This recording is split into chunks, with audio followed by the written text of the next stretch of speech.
Welcome to the party. I'm Sam Ekstrom of Locked On Sports Minnesota. Last night, we learned how hard it is to be an NFL center when we saw Ezekiel Elliott try it. My sympathies to Garrett Bradbury. I'm sorry I ever criticized you. Luke Inman on Twitter, at Luke_Spinman. You know, the Oscars isn't for another month, but Sam's loser punishment video could be a sleeper for Best Picture of the Year. Hi, this is Arif Hassan with Pro Football Network. Last night, we learned how difficult it was to be a situational master. My apologies to Kevin O'Connell. Sorry for criticizing you. And I'm Luke Braun of Locked On Vikings, and I'm just glad the M&Ms have finally been brought to justice for their crimes. That and plenty more controversy on today's Minnesota football party. Locked On Sports Minnesota podcast. It's endless Minnesota Vikings talk with the diverse voices of your local experts. It's time for the Minnesota football party. It's your guys hanging out talking next level Vikings football. So join in with Pro Football Network's Arif Hassan, Locked On Vikings Luke Braun, Superior Sports Talk's Luke Inman, and Vikings insider Sam Ekstrom, plus the biggest names in Minnesota football for the Minnesota football party. And it starts now.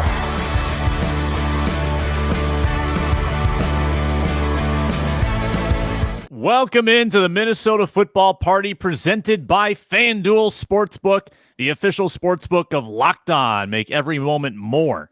Visit FanDuel.com/LockedOn today to get started.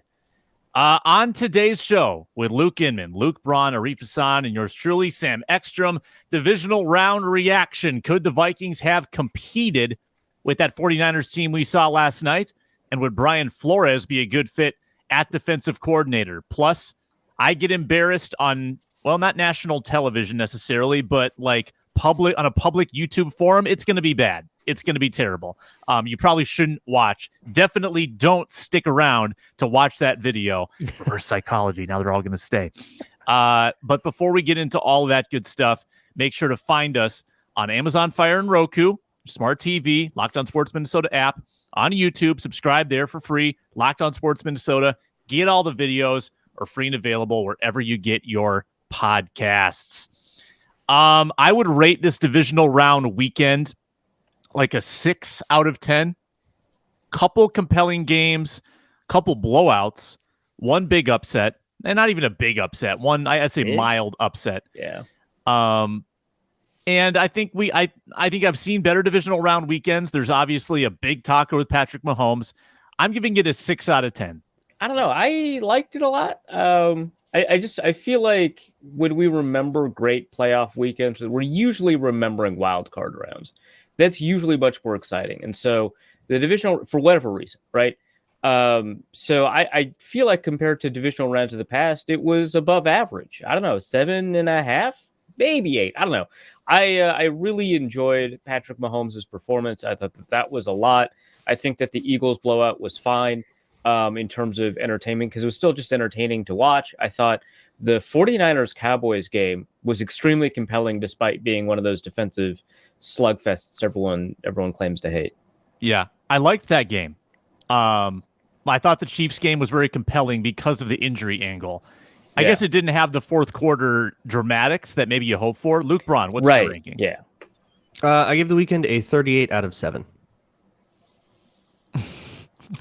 Come on, 5 years to the day it had to happen. That was good. I like that. That was awesome. Okay, I didn't know where you were going with that.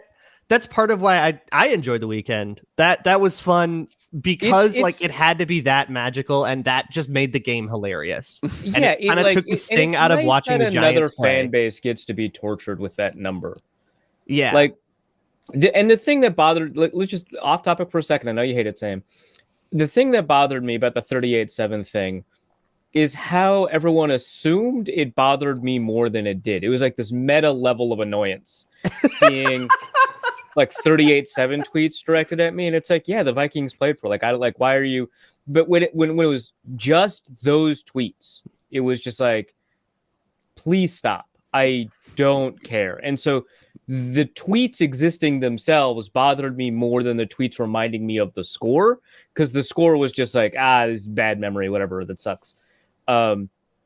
Like Josh Allen leaping over Anthony Barr sucked because the Bills were 18-point underdogs.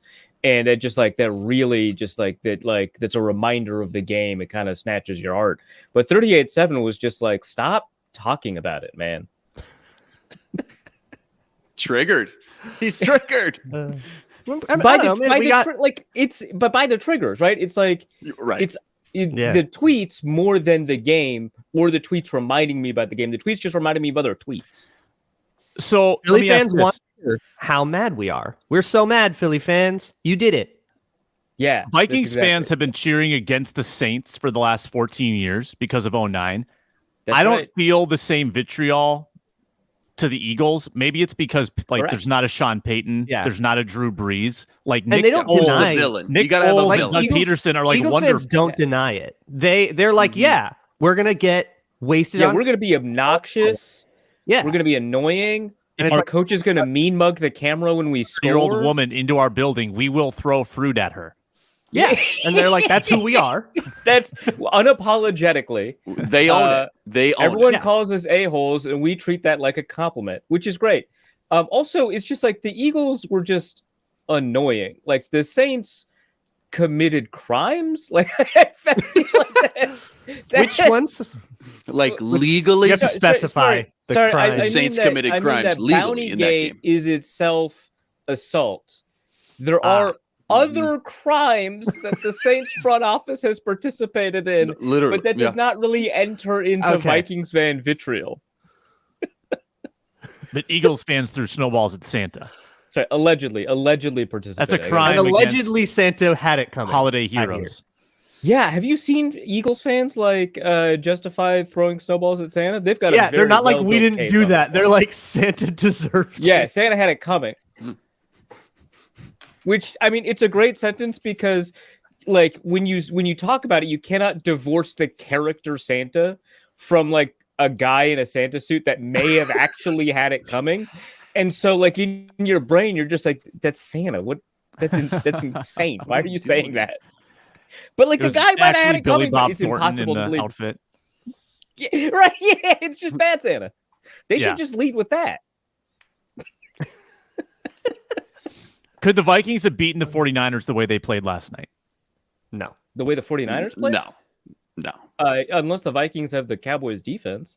Fairly confident the Vikings defense still would have made Brock Purdy and that offense look like the 2000 Rams. I just think that the Vikings defense, they got so exposed for who they are when they can't force those timely turnovers. They can't get guys into the backfield. Combine that, though, with just how much more elevated the talent gets in the playoffs. And the Vikings, for as much as they overachieved, were just not in a place, I think, where they belonged with those other playoff teams, just like all the numbers like DVOA, EPA, all that stuff tried to tell us. And that's exactly why, too. I think Vegas would have had the San Francisco Niners as a touchdown favorite, minimum, if not 8, maybe more. I mean, is anything possible? Sure, but I would not have felt good about that matchup in San Francisco, outdoors, on the road, on grass. They're 2-11 their last 13 games in San Francisco.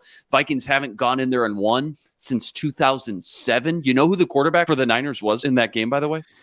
They had a pick six right off the Kevin Williams, pick 6. Good memory. Was it not Alex Smith? I'll give you a clue. It was actually 2 quarterbacks that had to play that day. Oh boy. Oh man. One's a Super Bowl champ and one's a former Viking backup. So not Kerry Collins. Not Kerry Collins. Great guess though. Huh.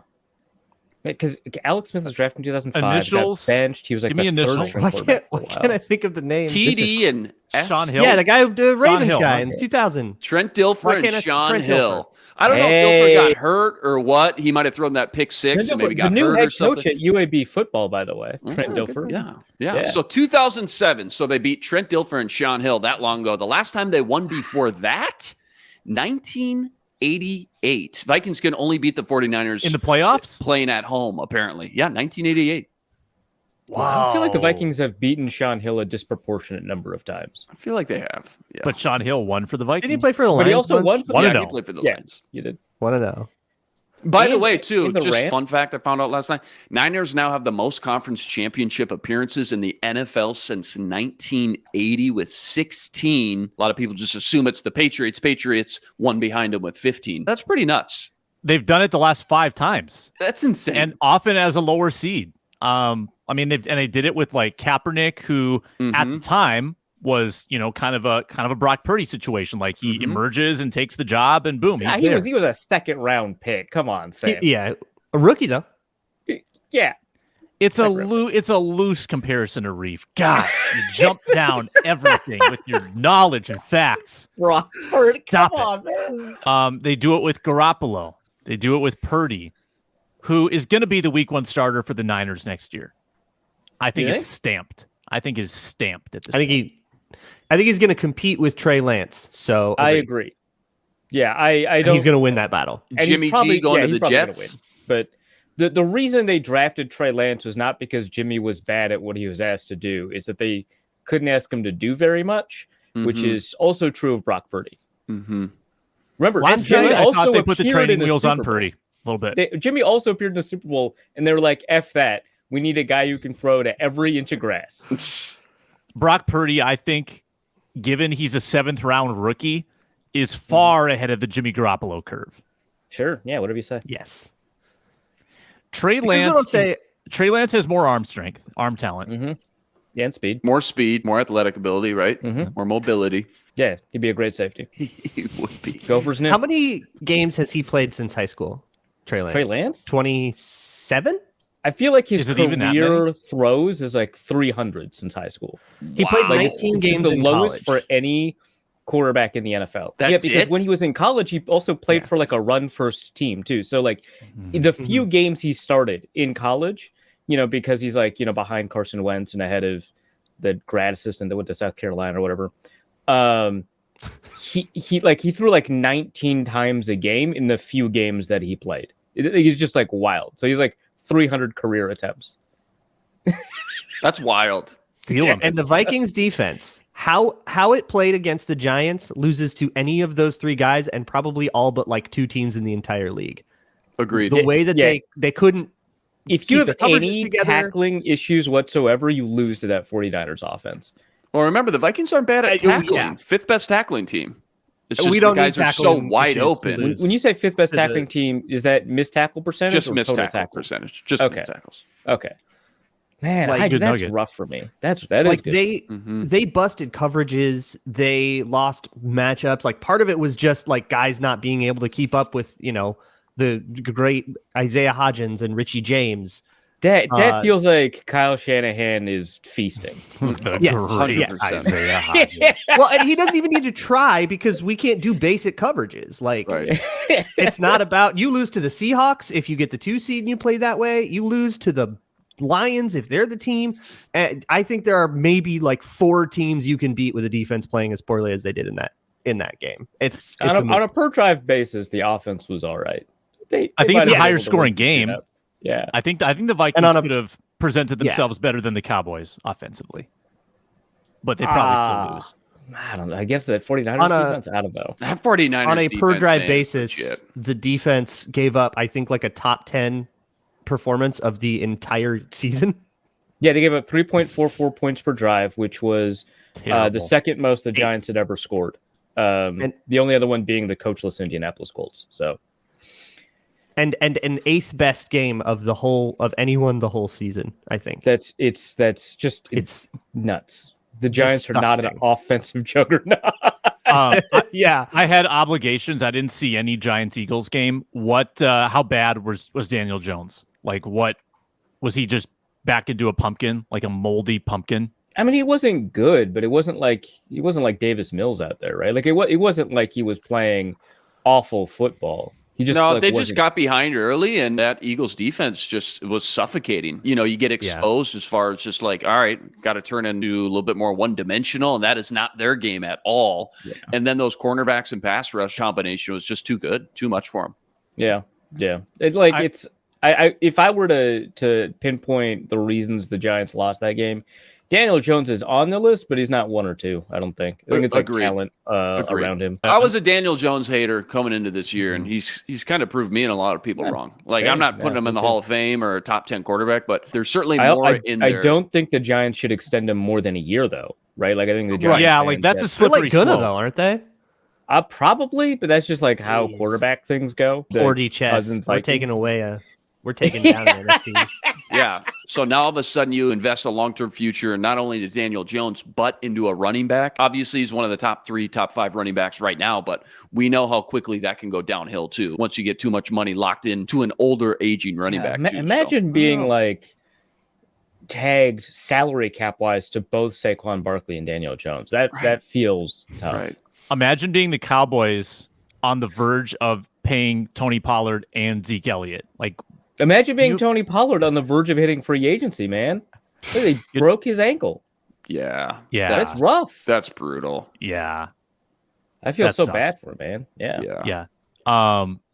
The Cowboys, I think, of all the losing teams, I said this on the Ron Johnson show, I think the Cowboys should be panicking most about their future. Like, Jaguars feel fine, played with house money. The Giants probably feel fine. They got a big win. They weren't supposed to. Yeah, the Bills window will always be open with Josh Allen, and they have the right coach. The Cowboys, you're like, do they have the right coach? Is their quarterback really bad in the playoffs? Are they investing in the right positions? I'm not too worried about the quarterback in the playoffs sort of thing. I mean, I guess Dak Prescott is 29. He's not like that young anymore, but I think the coaching thing is huge. I think like the clock management, brutal.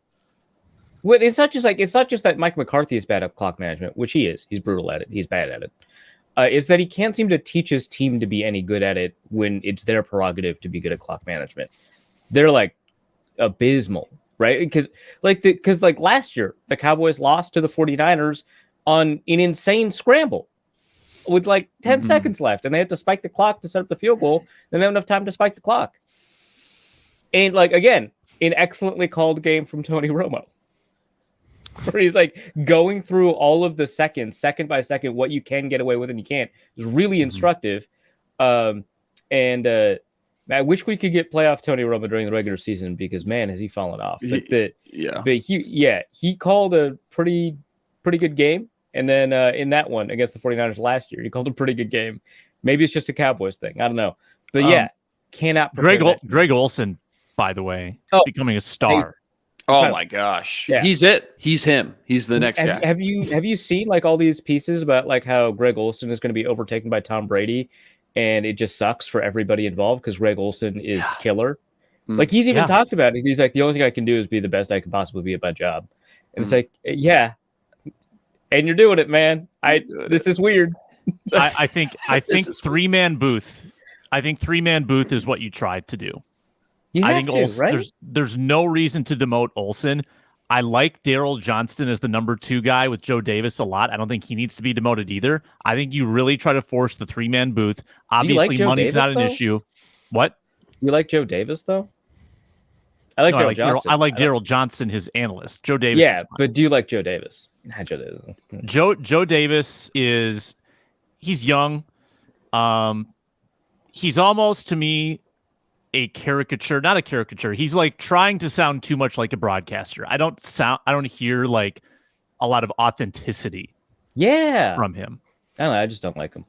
By the way, real quick, Cowboys have been in the playoffs 12 times since 1995. They've never got past the division round 12 times. Crazy. 0-7 in division games. Brutal. Including 09. Metrodome. 09, baby. Hey. 34-3. That was Sid the Kid, 3 tugs, 3 of them. Sydney. Did Vikings fans tweet 34-3 at a bunch of Cowboys fans for like the next 5 years? Let's bring it back. Let's do it. The Cowboys would just tweet back, Pearson. Cowboys are still. I think Romo's still mad about that. Probably. He's still mad about getting the score right. Had a pick. Yeah, I guess the Vikings did throw it on 4th down, up 27-3 for a touchdown. Dallas blitzed. Okay. You trying to take off my quarterback's knees? Get out of here. If you don't want it, stop it. Yeah, if you don't want to stop it, and what you're blitzing? Okay, well, it seems like you're prepared for it, man. I don't know. Watch the history, Doc. Hey, well, you're looking up something, Luke. I'm gonna tell people about FanDuel. I want to ask a Brock Purdy, Kirk Cousins question too, but our great new partners at FanDuel. The NFL playoffs are here. We're pumped to be partnering with FanDuel, the official betting partner of Locked On, the #1 sportsbook in America. If you're new to FanDuel, that's great because they have so many features that make betting on sports fun and easy. New customers, join today to get started with $150 in free bets. I'll even put this up so you can see it. FanDuel.com/locked-on.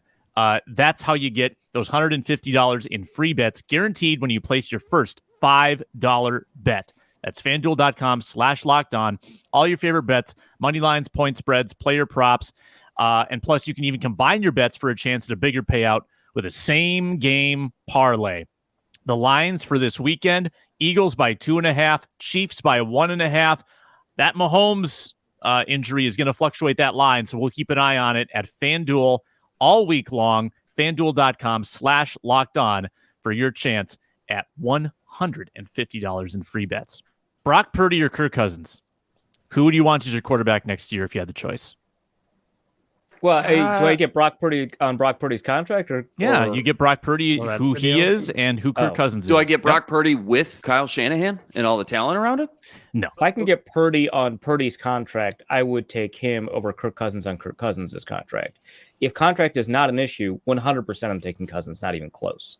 But the amount of excess value that Purdy is generating is obscene, just like based on that contract. And it allows them to do stuff like have an offense with like Deebo Samuel, Brandon Ayuk, and Trent Williams, and George Kittle, and Kyle Juszczyk. Like, come on. It also allows them to have like Jimmy Garoppolo as a backup quarterback. Like, there's just a lot you can do with that much money available to you. Yeah, that's such a great point. If it's just They black had and white, all those guys when Jimmy was making real money though too. Right, and I said, and they get Jimmy as a backup. Come on, that was part of the. I said that as a backup. Of the 8 teams that played this weekend, so Daniel Jones rookie deal, Jalen Hurts rookie deal, Brock Purdy rookie deal, Burrow still rookie deal. It's like 6 out of 8, wasn't it? Rookie deals? Something like that. Yeah, because obviously Patrick Mahomes isn't. Mahomes is not. Lawrence is. There was 3 1,500-yard or more rushers this year. None of them made the playoffs.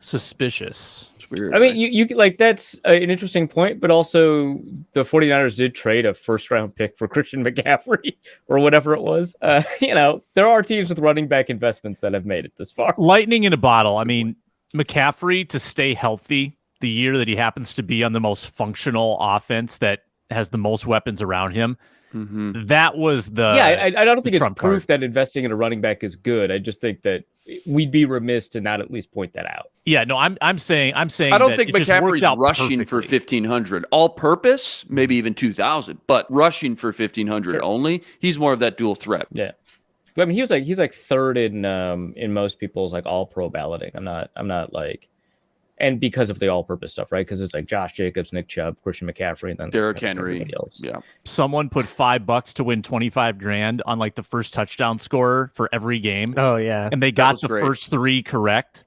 And then they needed McCaffrey in the late game, and I think he was the second touchdown scorer. Oh, wait, you didn't see the guy who hit it? There was No. a guy who hit it and really? had Dalton Schultz. Yeah, Dalton Schultz, and he had like his 4 or 5 buddies with him at his apartment, and they were down at the 2-3 yard line, and they're like, no way. Oh my God. Just the fact that we even are here and have a chance. Are you kidding me? And then the PA, I think it was a rollout, and then he finds Schultz wide open. They go nuts. He had like $5 to win 78,000. He picked all tight ends. That's really funny. yeah, and hit 3 or 4. Yeah, it was a good week for tight ends. Yeah. It was a great week for tight ends. FanDuel.com. Great catch by George Kittle as well. Oh, wild. Kittle's the man. People were trying to like come up with names for the catch, which is like really difficult, right? But someone came up with a whole 9 yards because it took him 9 yards from touch to catch, which I think is phenomenal. I like Again, that. tough to come up with names, but like that one's really good. Minnesota Vikings coordinators rumored to be interviewing Sean Desai, Ryan Nielsen, and the big one, Brian Flores. Flores pops off the page. I think he'd be great. Patriots organization, spend time with Tomlin. Even the Miami tenure, 2 of 3 winning seasons with not an awesome team. I would love it. I just think it's a 1-year deal. Like, I don't think you're going to have Flores. You think he's going to be a head coach very soon again? He's already getting interviewed. Yeah. Yeah. I think that's to win lawsuits. Maybe I'm too cynical. Maybe I'm way too cynical. I'm not as going to cynical as you deny are. that. I don't buy it. I don't think he has a chance of actually getting a head coach job till that lawsuit's gone. Like that's And how long do you think that's going to take? Yeah, which might be like 2 years, and then Couple you got years, your I DC think. for Yeah. 2 years, and then you need Oh. a new one. Yeah. So Brian Flores should be the guy then. Yeah, there you go. Problem solved. Didn't Desai interview with the Vikes last year? Another Fangio Yep. Mhm. disciple, spent like 6, 7, 8 years with Chicago or something. Yeah. Stayed in Decided to Chicago take after the, Fangio left to assistant Denver. head coach job in Seattle instead. Which Got it. He could probably bring a fresh outlook, have some new creative ideas, staying true to those roots, I guess, of the Fangio scheme, if that's what KOC wants to do. I think at the end of the day, though, it really comes down to like how much does KOC want to keep that same scheme and philosophy in place after he That's a just lot. invested his first year into it? Or is he willing to just scrap the whole thing and just hire whoever he thinks is just the best defensive-minded teacher available out there on the market, which could be somebody like definitely Brian Flores, who obviously runs more of a Belichick scheme. And he had one of the worst defenses when he took over in Miami, and boom, all of a sudden, after 1 year, middle of the pack, kind of a la Zimmer too. He did the same thing. So I hope he doesn't put too much stock into, we already invested this 1 year into this Fangio thing. We can't scrap it now. We can't keep flip-flopping. I think you just got to go out there and get the best defensive coordinator out there, whoever that may be, and whatever scheme that may be too. Yeah, I think the thing that's appealing to me about Brian Flores is it's like less the history of working with Belichick. I think that you just kind of have to evaluate the guy independent of that, because when people have evaluated that element, they have gone catastrophically wrong. But Flores is probably of those guys, Flores is probably the most successful in the Belichick tree. I don't count Mike Vrabel because he never actually coached under Belichick. But out of all of those guys, he's probably the most successful out of all of them. And I think out of all of those guys, he's the only one that's shown any flexibility, which is crazy because that's like kind of the thing that Belichick does well on defense, is like a remarkable adaptability and flexibility to the personnel that he has, the willingness to create or invent new schemes in order to adapt to what he has, to have like a half 3-4, 4-3, just because, hey, we've got Vince Wilfork, we need to use him, but the rest of these are 4-3 guys.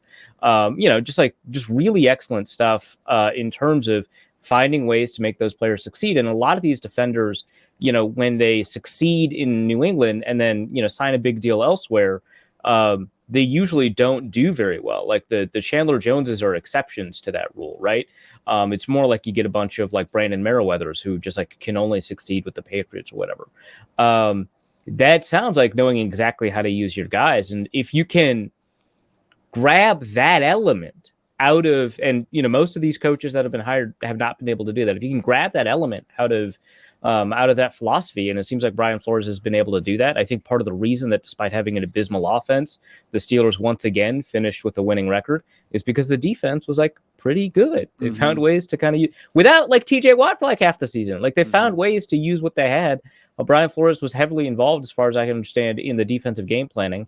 It would be nice. I mean, we have some record of success of him turning around some places defensively. He does seem to favor a lot of man coverage, a lot of blitzing, which is a little bit different than the scheme that we're coming out of. But it seems more likely that he favors what works for his team, which is ideal. He'd be my first choice, with the caveat that you do everything you can to go address the cornerback room, right? Whether that's first round, you got to draft somebody, you trade the farm for a Jalen Ramsey who wants out of LA. Flores needs good corners, but when he's got them, like Belichick, that defense is usually pretty rock solid. Yeah, it's pretty easy to love Flores too, because I just don't know at all how to judge a Sean Desai, who's worked as quality control, safeties.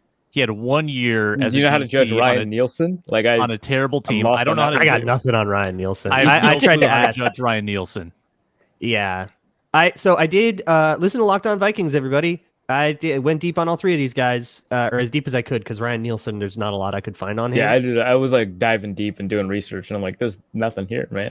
I guess the point of Ryan Nielsen, as I understand it, is that in New Orleans, when Dan Campbell left, he took over the like leadership role of Dan Campbell, and maybe that's what they're after. That's, I guess, the point. The kneecap biting. Yeah, he's the designated resident kneecap biter. Yeah, for sure.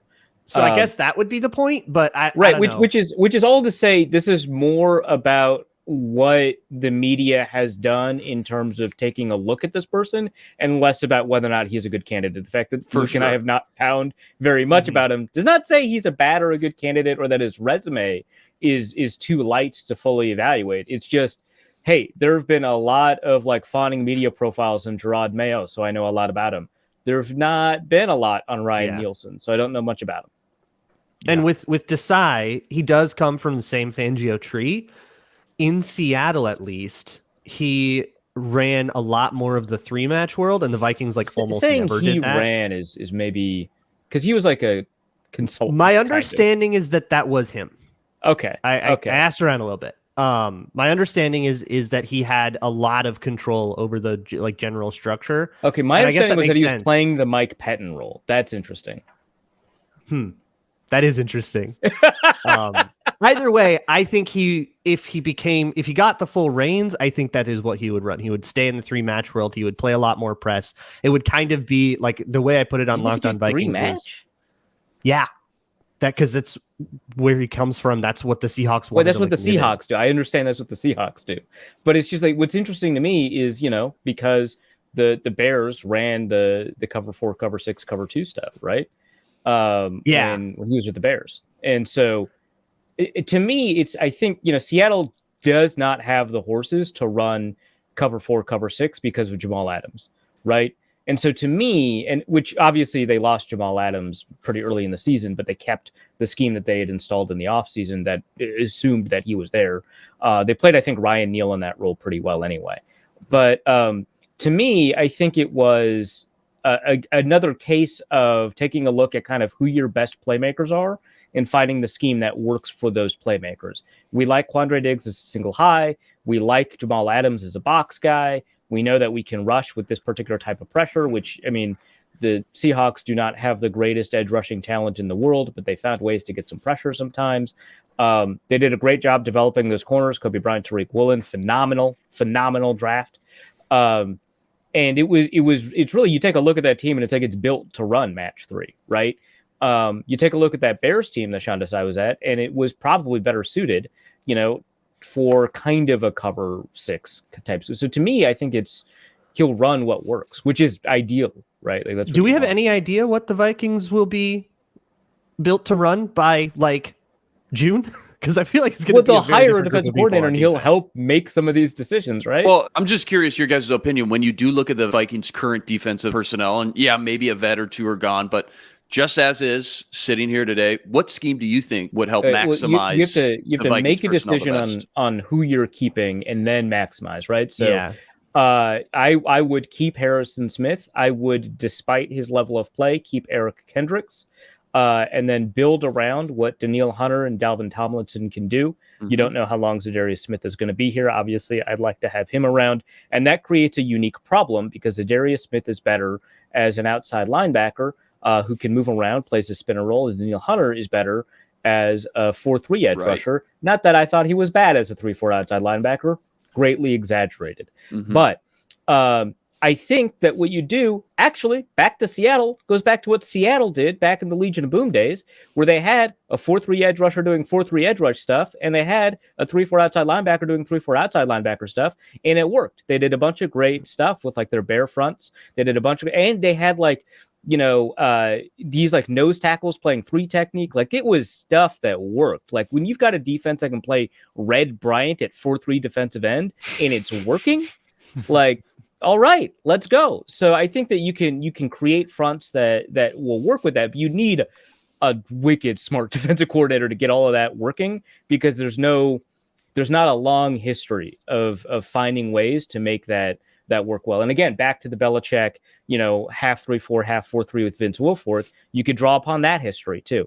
But I think those are kind of the guys that you build around. I want Kendricks to be kept clean. I want Kendricks to have a free run and to play, as if he's not going to have a guard in his face all the time. So build a scheme that allows him to do that. I want Harrison Smith to blitz a lot. Build a scheme that allows him to do that. And so I think probably some version, I think actually back to Luke's point, some version of maybe, a match 3 system, right? That allows you to have that versatile front up front, that allows you to have Harrison Smith in the box, that allows you to have Eric Kendricks play probably a little bit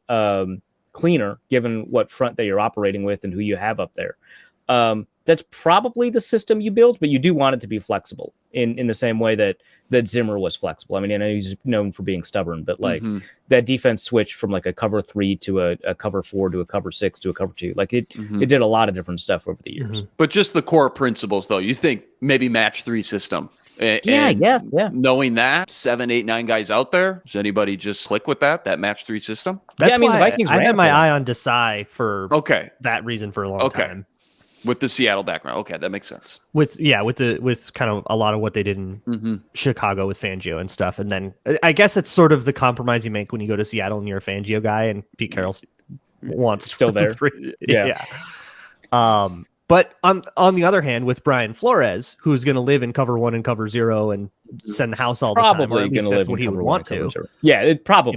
Good chance. Well, give him Harrison Smith. All right, I can get on board with that. No doubt. He'll figure it out. Yeah.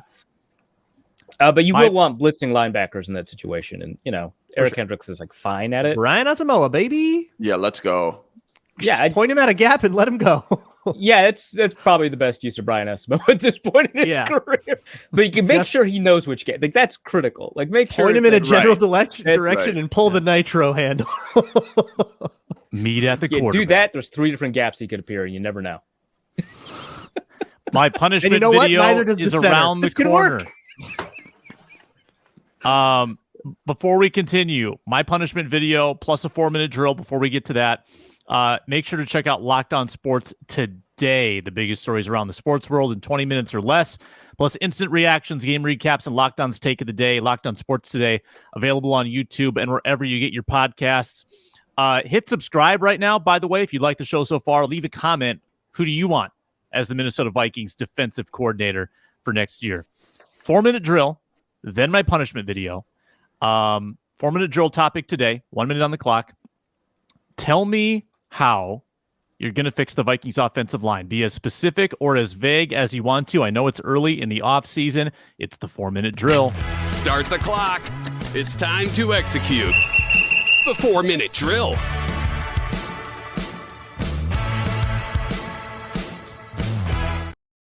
One minute on the clock. Let's start with Luke Braun. Give me a minute. Your quick solve for the Vikings offensive line. Go. So it's weird. I don't know how much on the line you can change. I mean, you're obviously not going to change Christian Darrisaw. I think it may be a reasonable idea to get some kind of bridge guy at tackle, just in case Brian O'Neill isn't ready for the start of the 2023 season. That's a real possibility, even with a partially torn Achilles.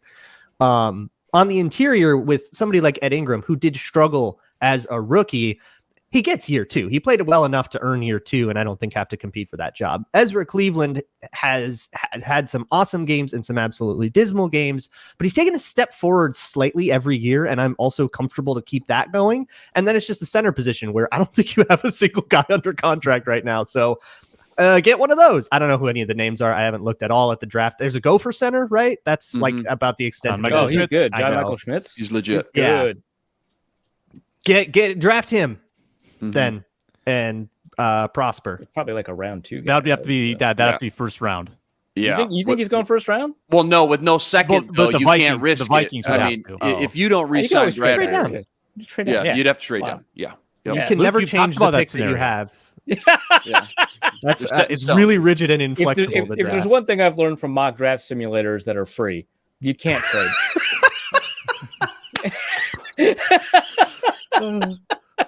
I saw a mock draft sim of somebody. It was a Bears fan who said that the Vikings would trade Justin Jefferson and 3 firsts to get 1 overall. I saw that. Oh, come on. Welcome to mock Who's that guy draft throwing season. to? Yeah. Who's what overall throwing to? Yeah. That's a hot, sizzling take. The Bears don't care. Yeah, Was a okay, Bears yeah, fan. fair. Just- That's a I good would They answer. haven't just trade traded with that the Bears first. yet. They I got to would give just- a receiver to everybody in the division. Yes, they do have Yeah. to give a receiver to everybody in the You division. take that first overall, you trade it back about 6 times, and you Jalen recoup everything Reagor, back. you And then you, are a and then you Chicago trade fan. for JJ back with all those picks. That's how you do It's that. all coming up. These Vikings. 4-minute drills go off the rails without that little. Yeah, timer. yeah. I actually kind of like the way they approached it philosophically last year. I like having a young line. You got all first and second round picks, and I like the value vets as your depth. And I don't know if the names were perfect. I don't know if Jesse Davis was great and that bore out by not, being good or hanging around. Oh, they got their money's worth. They traded him. They got a pick out of it. Yeah. Sign a Do guy. they still get a have pick. that pick? It's a future pick, right? It's like 2024. Sure. Sign a guy, get a pick. That's a win. So, hey, good process. Davis. Conditional 2025 7th rounder. Let's go. Are you kidding me? Let's play. Literally the lowest you can trade. Not Literally. less. That's amazing. That was him getting cut, but the contract, because they signed a weird contract with him, so they couldn't cut him without and actually save money. He actually would have, it weirdly would have cost. Yeah, it was more. just a salary. So they had to. There was guaranteed Three salary. Floyd contract. Got it. salary. Yeah, there was I'm guaranteed not sure salary, and so the Mark only that. way to do that was to trade him. So they were just getting rid of the contract, and there's whatever, give us whatever you can. Kevin Colbert was doing the Vikings a favor. Kinda. Dude, I would love to know the conditions of that 7th round pick. Well, Yeah. it kind of doesn't matter, right? Because if Jesse Davis- matters because you'd get a 7th, but it doesn't matter because either way, it's off the Vikings books. If he doesn't meet the conditions he's still traded, right? So Oh, yeah. The trade doesn't void, but then we don't get Yeah. the 7th. Right. I still want my Oh, no. 7th, Reef. if Yeah. Jesse Davis Yeah, gets find the to the next Brock facility Purdy. in one piece, Right. we give you the pick. I wonder if it's plays 4 Not a games guarantee, or something by the like way. that. Guys, Sam, what's your plan? I don't know. That went off the rails again. You got that little timer. I like the value bets. I don't think you overdo it at center. I don't think you invest a first round pick as much as I would love John Michael Schmitz. I think that you find someone for value, someone for cheap. I don't think you break the bank. You can't afford it. But I like having those kind of plucky, versatile, 30-year-olds as your depth pieces. You still have Chris Reed around. Don't want him at center.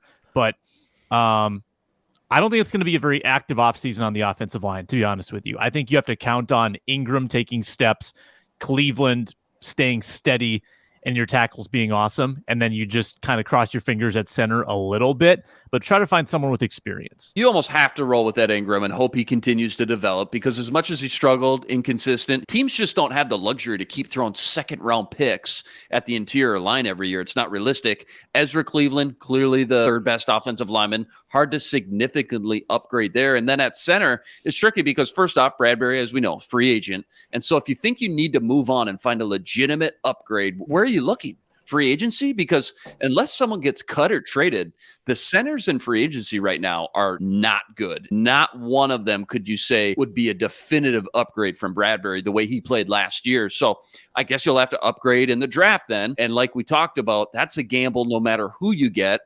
So everyone wants to just magically upgrade the offensive line, but there's virtually no sure things out there unless you're trading for Quentin Nelson, right? That's why, honestly, I think at the end of the day, they'll end up bringing Bradbury back, bank on him and Ingram improving with another year in the system, just knowing how few options realistically out there, especially in free agency, all your draft capital that you're already short on. Wow. And you need for the defense. Well, dude, look at it. Rodney Hudson and Jason Kelsey, both over 35. Power through that. Connor McGovern, incredible. he had a worse PFF grade than Bradbury did. Those are the top 3 free agents. Yeah.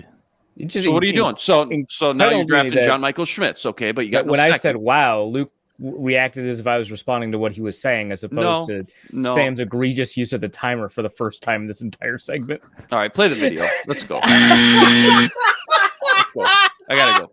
I gotta get out of here. I'll be in my trailer. Arif, do you have anything to add? No, we gotta go. There's some names in free agency. I mean, the Lions were forced to play a backup center when Frank Ragnow went down. Evan Brown, he played well. He's hitting free agency. I would like to bring him in to compete with the 2nd, 3rd, or 4th round pick, right? I do like Dalton Risner. He is both a guard and a center prospect. He is about to hit free agency. He's not the world's best guard. He's not the world's best center. I would love for him to compete with Ed Ingram. I don't think that you just give Ed Ingram a 2nd year. I think that the way he's played demands some level of competition. You need to acknowledge, of course, that a first-year offensive lineman is not necessarily going to play well, and it doesn't reflect on how well they're going to play their 2nd, 3rd, or 4th season. So I'm not going to write off Ed Ingram as a player, but I do think that he cannot be handed the job. So I think having him with Dalton Risner would be there. Ethan Posick's about to hit free agency. He's obviously just coming off of his best season ever, so he's probably going to be a little bit overvalued as a center, but he's somebody worth investing in, right? I think that he played well for the Browns in a somewhat similar system, certainly a similar system enough at center, maybe not at tackle, but at center, that you can translate that pretty quickly. Isaac Seumalo had a phenomenal game just now for the Eagles. He's 30. But, you know, the Eagles also run some similar stuff to the Vikings. Why not get Isaac Seumalo? No, absolutely not, Sam. I actually provided specifics here, so no, we're not doing this. Those are all good examples. I just don't think any of them are clear-cut definitive upgrades. Like, you're bringing in competition, first of all, for sure. All of them are absolute upgrades over Bradbury and Ed Ingram. The question to me is whether or not Ed Ingram is going to be able to improve, and we just have no answer to that. And I would love for these players to be able to compete with Ingram for that. To me, I think you're more likely than not to enter the season with an upgrade, because this is Cousins' last year under the contract. I don't know what the window is going to look like in 2-3 years. I want to bring these guys in. Luke Braun wrote a piece in Zone Coverage that frees up $20 million in cap space. Is that right? It's up to $27 million. But you ended up cutting Dalvin Cook, and I think that was $7 million of it or something like that. Maybe, yeah, I don't know. Yeah, which is you get rid of there's like a million ways you can do it. Yeah, and so I'm going to assume $20 million, not because I think Dalvin Cook's going to remain on that contract, but because there's like stuff here or there where you could disagree with. But there's going to be space in free agency to be able to sign somebody like an Evan Brown or an Ethan Posick, maybe an Isaac Seumalo, because these guards, pretty decent guards, go for about 5.5, 6, maybe $7 million a year. Probably not 7.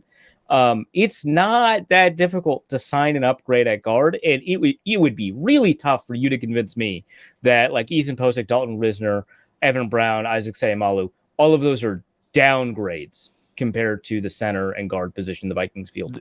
Those are clear-cut upgrades to me. That's good information here, Reef. Egregious clock management, like McCarthy-esque clock management. Oh yeah, how many times did you run the buzzer on Luke Braun? Braun? None, because he didn't take a minute. Yeah, because we went off the rails. I'm the only one who stayed on task. No, I was done. You know what? When I said draft a gopher kid, that was it. A minute on the clock, you can't just say, I'm going to be methodical in my drive. I'm going to execute my offense. The reason McCarthy is bad at this is because everybody gets to see the clock. I don't see a clock anywhere. How am I expected to manage it without a buzzer? Was the clock. Luke has to go. We got to fit this in. Absolutely not. I need the play clock. This is what's happening. So earlier this season, we had a wager. The loser of our picks had to do a snow punt, pass, and kick combine thing, and I was the loser. So I was videotaped and humiliated and ridiculed on video. All Luke your idea, by the way. Edited it together, and he's the only one who's seen it. We are going to play the video now. It is long. It is 14 minutes. It's going to be fun. And because you guys gave me 3 hours of footage to go through, I chopped it down as best I could to 15 minutes. I mean, good God, I'll be in my If you are listening to the show, please go subscribe on YouTube so you can enjoy it fully. I now announce, well, first of all, this is the end of me as like a credible entity on the internet. So it's my career is over. You haven't seen it yet. I literally went through worse. I present to you my loser's punishment video. Planting on concrete. Okay. And here we go. The end of me.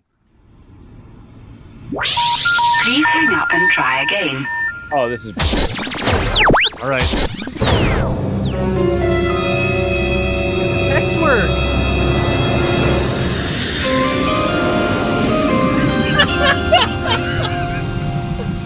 I'm Sam Ekstrom, Locked On Sports Minnesota, and I am a loser, and I am a loser, and I am a loser. So my punishment is I have to do a snow combine. We got the 2 Lukes, we got a Reef here, and because it's Wild Card Sunday, I'm going straight short sleeves. Bud Grant. Midriff. He's got a build. Got a little midriff showing. It's all good. Little water boy here. Look at that. This is the real jersey that he wore on set. I'm sure it is. How about a little throwback? Oh! Oh my God. And you know what? When you're in the conditions, I gotta have the right footwear. I gotta have some 6 stud cleats for the snow. Count them 1, 2, 3, 4, 5, 6 for traction. Nikes, Size 12s. They're versatile. They're all-terrain. What sport are they for? Baseball. But we are on a baseball diamond. I don't know if anyone can see. So really, this makes all the sense in the world that I would wear. Oh, these have been in my garage for years. There's a lot of sawdust in there. I think some rodents have been chewing away at the shelf that they sit on, so that's fun. I'm gonna put my foot in that. That's really disgusting. Oh yeah, fits just like it did back in high school. What am I doing here? Let's talk to the combine commissioner.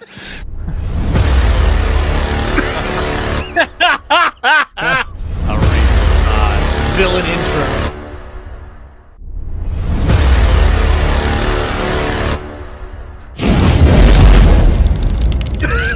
This is so good. Well, first of all, I'm just happy that we're able to run an event like this, really important. And, obviously the key part of a football athlete is not how fast they run, not how high they jump, we'll be testing that. Not how agile they are, we'll be testing that. But how much heart, grit, football knowledge, and character they bring to the game. And that last one, I think he has. I'll tell you what.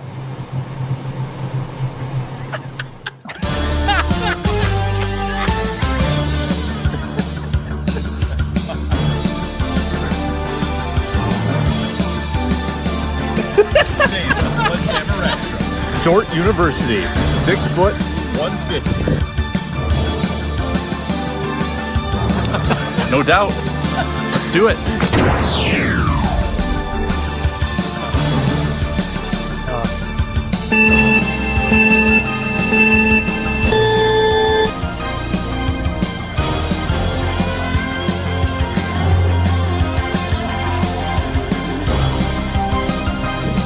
Not bad. 749. Not bad. So after one run, whenever I step into the snow, this top level of ice kind of cuts into my ankle. I think that's why the time might be slow. Yeah, you can't hack it. Got it.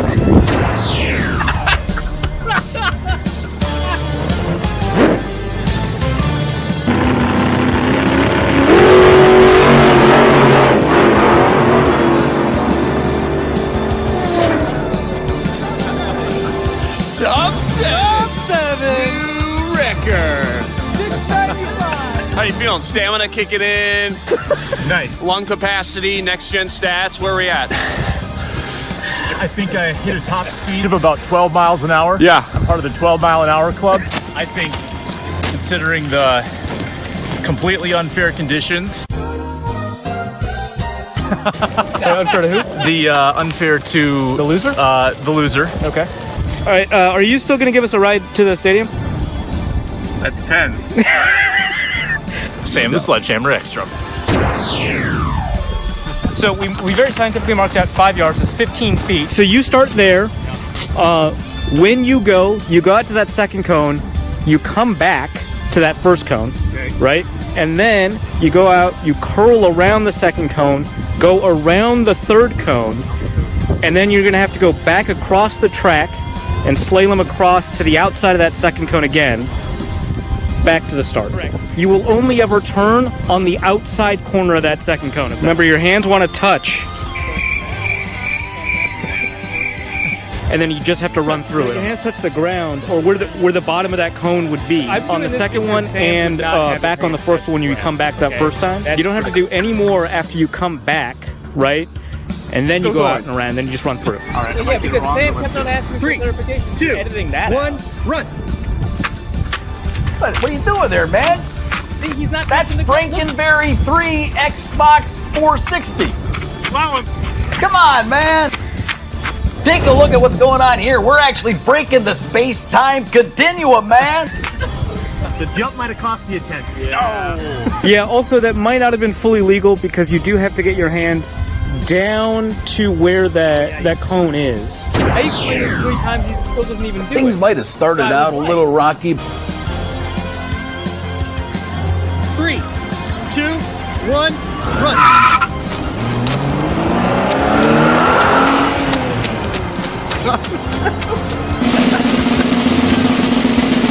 Oh, my ankles. Lunge. 11:30 on It's like one. Every sound effect I've ever heard in a power movie. I tried to use every one. Good. I think we're going to go back to an explosion drill after this. Are you familiar with the broad jump? Yeah. Yeah, you've got a history of broad jump performance. How good were you in middle school? Pretty good. Yeah. I was like one of the 3 people that did it. So you were in the top 3 of your school? And how many people were in the school? Couple hundred. Okay. Yeah. Would you say that you have a legacy to defend? Do I have plaques of my face in the school hallways, do you mean?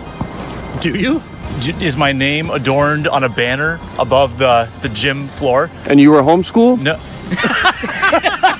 So the answer to that is no, but also the answer to the other rhetorical questions was also no. Okay, fair enough. I don't have any legacies. Now, Deion Sanders at this point in his combine, he left. He just bolted. He ran his 40 and he left. Are you getting to that point just mentally now, knowing you've probably locked up a top 5 pick? Well, I am a little worried because this ankle injury, the teams could see this. Man, that is really bleeding, guys.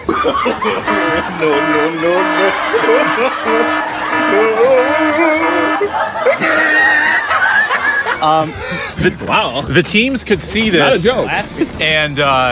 And they could think I'm an injury risk. You know, this is already an injury red flag. So I think at this point, I have to prove that I can play through injury. So we press on. It shows grit. It shows toughness. It shows. Yep. Yeah. I like that. I probably am looking at the first round pick at this point. At worst, maybe not even a UDFA. Now.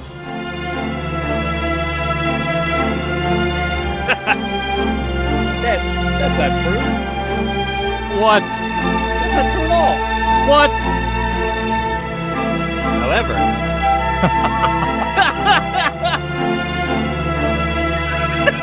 No, it's like when Matt Stafford forced his way back onto the field. Yeah. Patrick Mahomes. Yeah. His best move was to evade the trainer.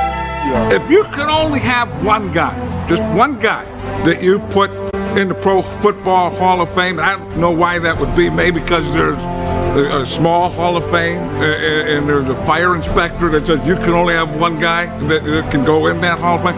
That guy, I mean, that guy's going to be Sam Extra.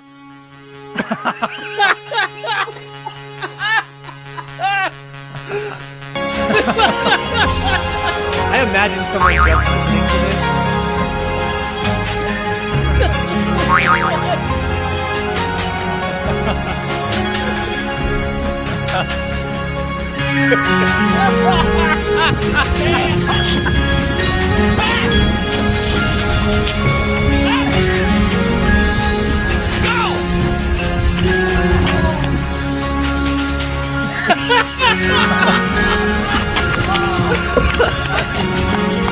Get better, guys.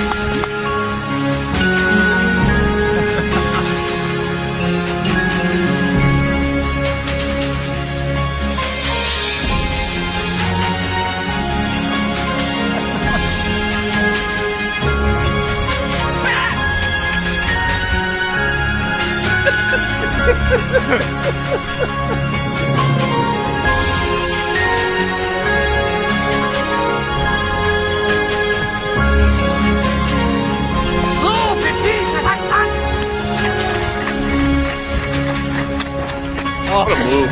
I got dusted. Yeah. That was so close to being an epic catch.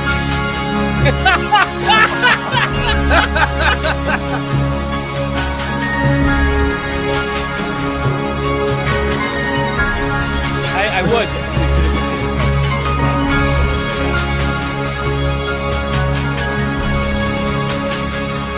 Out and up. Lay out. Lay out. Hot. 16 in the back.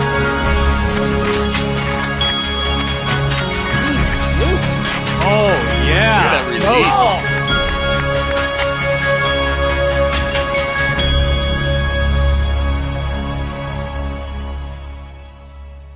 So you didn't catch the advice I gave Ron? I don't think that was on camera, no. Playing through an injury, 2 successive years, putting up incredible numbers, tremendous motor, can beat you a variety of ways. I think this is a guy to me, Todd, deserves to be a top 10 pick. Well, there you have it. Go. Come on, let's go, Viking fans. Yeah, I recognize some of this. With the 22nd pick in the 2020 draft, the Minnesota Vikings select Sam Ekstrom, athlete, Dordt University. The big games, Georgia, Oklahoma, Clemson late in the year, really improved. Coaching up those receivers, he eliminated those drops. Rick, I love it. If you like this video, smash subscribe. My ankles were sacrificed. Do it for Sam's ankles. So you would subscribe to this channel. Yeah, Do hit it. the subscribe button as hard as the ice hit Sam's ankles. Yeah, you're lying. That's what I'm saying.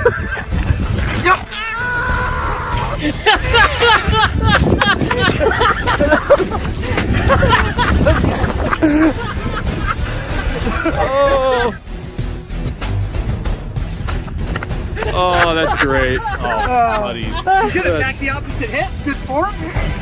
That's great. What are you doing there, man? That's Frankenberry 3 Xbox 460. Come on, man. Come on, man. Incredible. No, see, that's the wrong direction.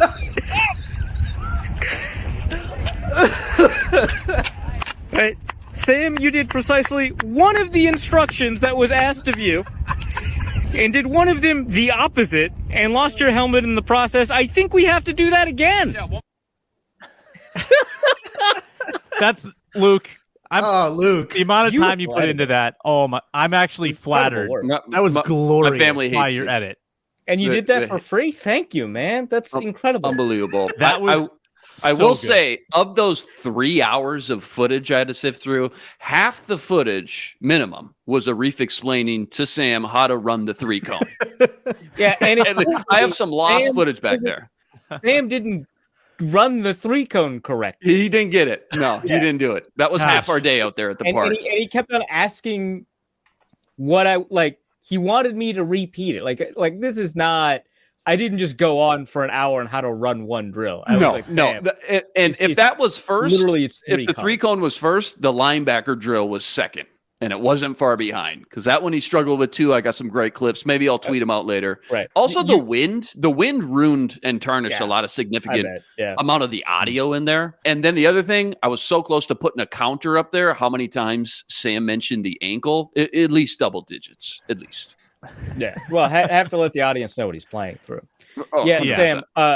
When Luke was coming back after getting burned a second time as a cornerback, I walked up to Luke and I was like, "Hey, man, this is full contact. You don't got to worry about any of it. Just push him over. No flags. It's fine. No flags. Yeah, you could just push him over." And he did missed with my punch. I tried, and then I tried to that was jam me you. trying to do that. And then I didn't show my effort as a corner, but I tried to jam you, and then you ran like a gimmick play. And beat me. You did try to jam. Yeah, it was jet sweep reverse. Yep. Well, it was the 3rd and 1 that would be run later that day. Yeah, it was literally the exact play. Do you think it worked a lot better though? It was like, must have been butterfly effect. It worked, right? Sam got burned. How's that get called if we don't run that? I was way out of position. That was really, really fun. We'll post that on its own and title it Minnesota Vikings podcaster fails trying to run 40 or something. We'll clickbait it. Now here's the thing. No way I'm doing that for another year, but we do need to come up with a loser punishment for our playoff picks now as well. So let's start brainstorming. You won your parlay. You're the only one to win. So you're the leader. At this point, still 2 weeks to go. I'll say it's unfair to have a loser punishment because Sam did not participate in the first week of the playoffs. That was a warm-up. Brainstorm about that. For Luke, Arif, I'm Sam. I'm the loser. That was a lot of fun, Luke Inman. Thank you. Subscribe, Locked On Sports Minnesota on YouTube or wherever you get your podcasts. So long.